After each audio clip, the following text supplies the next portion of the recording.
इन दिनों बिहार का माहौल काफ़ी गर्म है और हो भी क्यों ना, कोरोना और बाढ़ की वजह से तो पहले से ही इसका हालत खराब था और अब तो कुछ दिनों में विधानसभा चुनाव भी होने वाले हैं। तो आज सुबह जब हम उठे और फेसबुक खोले तो देखे एक 15-16 साल का लड़का पोस्ट कर रखा था कि सड़क पे कीचड़ है तो कमल ही खिलाना है। हम उसके कमेंट में गए तो वहाँ किसी ने कमेंट कर रखा था, ये जो अंधेरा है इसको लालटेन ही दूर कर सकता है। नमस्कार, हम हैं विष्णु और मुद्दे पे आए आपको उससे पहले एक छोटी सी कहानी सुनाना चाहेंगे।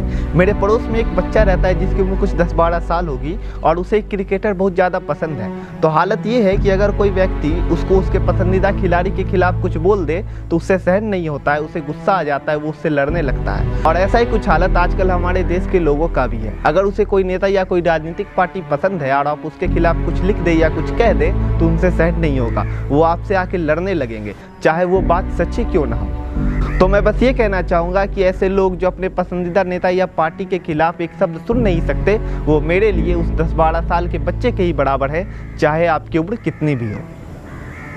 आज हम बात करने वाले हैं कास्ट पॉलिटिक्स के बारे में। कास्ट पॉलिटिक्स का मतलब समझते हैं ना, ये जो जाति के नाम पे लोग विधायक और मुख्यमंत्री बन के बैठ जाते हैं ना, इसको ही कास्ट पॉलिटिक्स कहते हैं। और बिहार में तो 30 सालों से सिर्फ कास्ट पॉलिटिक्स ही चल रहा है। और आपको इस 30 सालों में मिला ही क्या? दुनिया ने काफ़ी तानाशाह नेताओं को देखा है और उनमें से ही एक थे हिटलर। उनका कहना था कि जनता को इतना दबा दो कि वो बस जिंदा रहने को ही अपना विकास समझे। और हमारी जो वर्तमान सरकार है ये कुछ ऐसा ही करती है। सीतामढ़ी का एक वीडियो देखिए, इसको देख के आपको कुछ ऐसा ही लगेगा।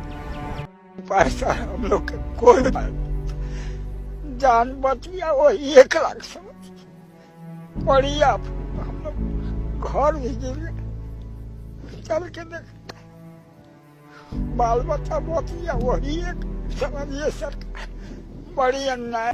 कुछ लोगों को जातिवाद वाली सरकार ही अच्छी लगती है। वो कहते हैं कि आखिर जातिवाद वाली सरकार में दिक्कत ही क्या है। तो जातिवाद वाली सरकार की सबसे बड़ी दिक्कत ये है कि इनको कभी विकास से मतलब नहीं होता है। ये बस वैसे मुद्दों को ही उठाते हैं जिनको ये वोट बैंक में बदल सके। चुनाव के समय में अक्सर ऐसा होता है कि कोई नेता आता है, आपकी जाति आपकी समुदाय के बारे में अच्छी अच्छी बातें करता है और आप भी उसको वोट दे देते हैं ये सोच के कि वो मेरी जाति का है तो वो मेरे लिए कुछ करेगा, और वो चुनाव जीत भी जाता है। अब मान लीजिए कि कोई मुख्यमंत्री है जो कि आपकी ही जाति का है और आपको कभी कोई दिक्कत आई तो क्या आप उस मुख्यमंत्री से जाके मिल सकते हैं? नहीं।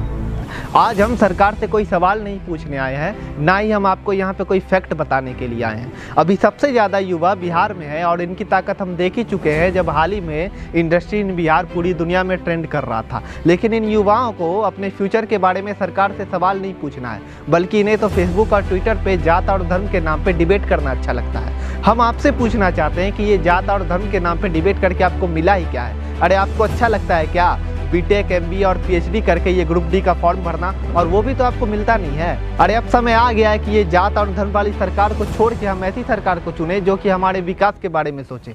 कुछ लोगों को ये भी लगता होगा कि ये जातिवाद वाली सरकार विकास भी करती है। अब जरा आप ही सोचिए कि 15 साल हो गए ना नीतीश कुमार जी को सत्ता में आए हुए, और अक्सर नीतीश कुमार और उनके समर्थक ये भी कहते रहते हैं कि हमने सड़कें बनवा दी, हमने ये कर दिया, हमने वो कर दिया।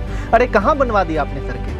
हम जिस रास्ते से होके बचपन से गुजरते हैं वो रास्ता अभी तक वैसे का वैसा ही है। बरसात के मौसम में 4 महीने तक मेरा गाड़ी घर से नहीं निकलता है क्योंकि बड़ा बड़ा गड्ढा हो जाता है वहाँ पे। हाँ, आपने सड़कें बनवाई है, लेकिन आपने सड़कें कहाँ बनवाई है? जहाँ से आपकी गाड़ियाँ गुजरती हैं, जहाँ से आम जनता गुजरती है, वहाँ सड़कें हैं ही कहाँ? 15 साल बहुत बड़ा समय होता है कहीं का विकास करने के लिए। अरे 15 साल में तो देश का विकास हो जाता है। बिहार तो फिर भी एक राज्य है। और 15 साल सत्ता में रहने के बाद भी सुशील मोदी कहते हैं कि आज से 15 साल पहले लालू ने अस्पताल नहीं बनवाए तो आज कोरोना मरीज मर रहे हैं। अरे सुशासन बाबू, 15 साल से तो आप एसी में बैठ के कुर्सी तोड़ रहे हैं। अब आपसे नहीं होता हैंडल तो कम से कम अपना हाथ खड़ा कर लीजिए, कह दीजिए कि हमसे नहीं होगा विकास, हम किसी और को मौका देंगे। और आप लोग नीतीश कुमार जी के हाथ खड़ा करने का वेट कर रहे हैं क्या?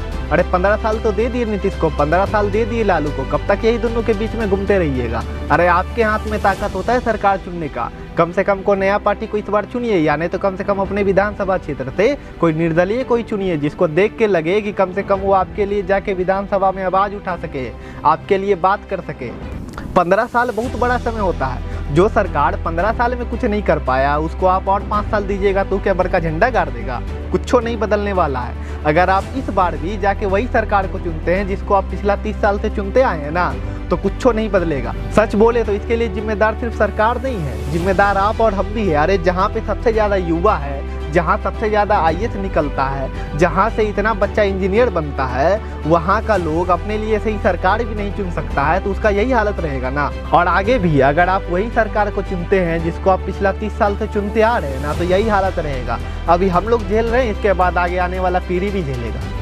तो वक्त रहते सही सरकार को चुन लीजिए, तभी कुछ होगा। ये जातिवाद वाला सरकार कभी विकास नहीं करने वाला है हम लोग का।